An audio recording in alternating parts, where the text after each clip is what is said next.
दिल्ली के Connaught place थाने में बृजभूषण शरण सिंह के खिलाफ 28 अप्रैल को 2 एफआईआर दर्ज है। उसमें जो आरोप हैं वो आपको बता देते हैं। छेड़छाड़ के कम से कम 10 मामलों की शिकायत है। दोनों एफआईआर 354, 354A, 354D और 34 के तहत दर्ज है। पहली एफआईआर में 6 वयस्क पहलवानों के आरोप शामिल हैं। वहीं पहली एफआईआर में डब्ल्यूएफआई के सचिव विनोद तोमर का भी नाम है। दूसरी एफआईआर एक नाबालिग के पिता की शिकायत पर आधारित है। दूसरी एफआईआर में पॉक्सो एक्ट, इसमें 5 से 7 साल तक की सजा संभव है। एफआईआर में 2012 से 2022 के बीच की घटनाओं का जिक्र किया गया। भारत और विदेश दोनों जगह यौन उत्पीड़न का आरोप लगा है। सौरभ शुक्ला हैं हमारे साथ इस बारे में ज्यादा बात करने के लिए। सीधे सौरभ के पास चलते हैं। सौरभ, अभी आप डिटेल्स दे रहे थे, हम चाहेंगे एक बार फिर से आप दोहराएं कि इस एफआईआर में किस तरह की शिकायतें बृजभूषण शरण सिंह के खिलाफ हैं। और इसी से जुड़ा एक सवाल और है सौरभ, कि इतने गंभीर आरोप के बाद भी बृजभूषण शरण सिंह आजाद घूम रहा है। हाँ बिल्कुल, देखिए समझना होगा 21 अप्रैल को सबसे पहले शिकायत दर्ज कराई। जो यौन उत्पीड़न के जो शिकायतें हैं वो कुल 7 पहलवानों ने दर्ज कराई। 6 तो इसमें वयस्क हैं यानी बालिग हैं और 1 नाबालिग हैं। दिल्ली पुलिस ने जिन सेक्शंस में एफआईआर रजिस्टर की है उनके बारे में बता देते हैं। जो सेक्शंस हैं वो ज़्यादातर जो सेक्सुअल यौन उत्पीड़न की हैं। जो पहला सेक्शन है वो आईपीसी की धारा है 354, जिसमें महिला की लज्जा भंग करने के इरादे से उस पर हमला या आपराधिक बल प्रयोग करना। 354A यौन उत्पीड़न, 354D पीछा करना और 34 के अंतर्गत ये मुकदमा दर्ज है। और जो 353A है उसमें 1 से 3 साल तक की सजा है शारिक। और ये पहला जो एफआईआर है वो तो वयस्कों ने दर्ज कराई है। और इसमें जो डब्ल्यूएफआई वर्ल्ड रेसलिंग फेडरेशन के इंडियन रेसलिंग फेडरेशन के सचिव हैं विनोद तोमर, उनका भी नाम है। दूसरी एफआईआर एक नाबालिग के पिता की शिकायत पर आधारित है, जिसमें पॉक्सो की धारा भी लगी हुई है। उसमें अधिनियम की धारा 10 को ये लागू हो जाती है।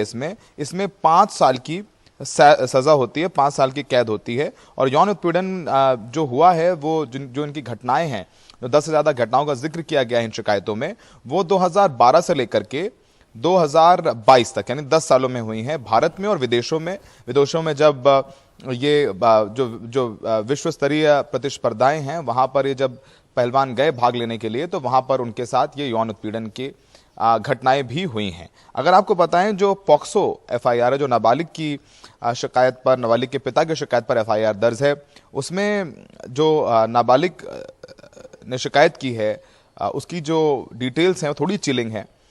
उसमें वो लिखती है कि बृजभूषण ने कसकर पकड़ लिया, तस्वीर खिंचवाने का नाटक किया, कंधे पर जोर से दबाया और फिर उसके शरीर को गलत तरीके से छुआ, पीठ से लेकर के नीचे तक अपना हाथ सहलाया। इसके अलावा पीड़िता की शिकायत की बृजभूषण से कि वो बिल्कुल कंफर्टेबल नहीं है, बृजभूषण उसे ना छुए, दूर रहे, लेकिन फिर भी बृजभूषण नहीं माना और बृजभूषण ने पीड़िता का पीछा भी किया। तो ये तो थी डिटेल्स जो नाबालिग लड़की के आरोप हैं कि किस तरीके से बृजभूषण यौन उत्पीड़न की कोशिश करता रहा, उसे गलत तरीके से छूता रहा तस्वीर खिंचवाने के बहाने और फिर उसका पीछा भी किया। जो 6 वयस्क यानी बालिग पहलवान हैं उनकी शिकायत की भी कुछ आपको डिटेल्स बता दें। जिसमें जो पहली महिला पहलवान है वो कहती है कि होटल के रेस्टोरेंट में रात में खाने के बहाने बुलाया, मेज पर बैठाया और पहलवान को टच किया, छाती से पेट तक छुआ, रेसलिंग फेडरेशन के ऑफिस में बिना इजाज़त के घुटनों पर, कंधों पर हथेली को छुआ, अपने पैरों से मेरे पैरों को टच किया, मेरी सांसों के पैटर्न को समझने के बहाने छाती से लेकर के पेट तक टच किया। दूसरी शिकायत है उसमें जिस मैट पे प्रैक्टिस करती हैं पहलवान कि वो मैट पर लेटी हुई थी। आरोपी सिंह मेरे पास आए, उस वक्त कोच वहाँ नहीं थे। मेरी अनुमति के बिना मेरी टी शर्ट खींची, अपना हाथ मेरे ऊपर रख दिया और कहा कि मैं तुम्हारी सांस जांच करना चाहता हूँ क्या बढ़ी हुई है, और उसके बहाने जो है टी शर्ट जो है वो खींच दी। फेडरेशन के ऑफिस में वहाँ पर भाई के साथ थी, मुझे बुलाया और भाई को रुकने के लिए कहा। फिर कमरे में अपनी तरफ जबरदस्ती खींचा, बिस्तर पर खींचने की कोशिश की। तीसरी शिकायत में कहा है कि माता पिता से बात करने के लिए कहा, मुझे गले लगाया और रिश्वत देने की बात कही। माता पिता को धमकाया गया। पीड़िता ने अपना नंबर चेंज कर लिया, फिर नंबर चेंज करने के बाद उसकी मां को धमकाया। इसमें एक पहलवान ये भी शिकायत में लिखती है कि बृजभूषण शरण सिंह के साथ जब उसने यौन संबंध बनाने के लिए मना कर दिया, अपनी आपत्ति दर्ज कराई, तो बृजभूषण शरण सिंह ने कहा कि तुम दोबारा कभी कुश्ती नहीं कर पाओगी, तुम्हारा करियर खत्म कर दूंगा। 5वीं शिकायत में लिखती है कि मैं लाइन में सबसे पीछे थी, तभी गलत तरीके से छुआ, जब मैंने दूर जाने की कोशिश की तो कंधे को पकड़ लिया। 6ठी कहती है तस्वीर के खिंचवाने के बहाने मेरे कंधे पर हाथ रखा, मैंने विरोध किया तो फिर मुझे धमकी दी गई। तो कुल 7 महिला पहलवानों ने ये एफआईआर दर्ज कराई है। और अब तक देखिए गिरफ्तारी तो लगता नहीं कि होगी, क्योंकि 2 दिन पहले हमारे सहयोगी मुकेश ने सूत्रों से ये बताया था दिल्ली पुलिस के कि दिल्ली पुलिस का कहना है कि अब तक की जांच में उन्हें कुछ ऐसा नहीं मिला जिससे वो बृजभूषण सिंह की गिरफ्तारी करें। हम देखते हैं कि पॉक्सो एक्ट की धारा जैसी ही लगती है तुरंत आरोपी को गिरफ्तार कर लिया जाता है, पर इस केस में गिरफ्तारी अब तक नहीं हुई है। उधर बृजभूषण शरण सिंह शांत नहीं है। जहां पर एक तरफ पहलवान पिट रहे हैं, खींचे जा रहे हैं, उनको हिरासत में लिया गया और एफआईआर भी पहलवानों पर दर्ज हुई, जो हुआ 28 तारीख को जब वो जाने की कोशिश कर रहे थे नई पार्लियामेंट। उधर मेडल बहाने की कोशिश की और बृजभूषण लगातार बोल रहे हैं। कल भी उन्होंने कहा है कि जो आरोप उन पर लगे हैं वो साबित हो गए तो वो फांसी पर लटक जाएंगे।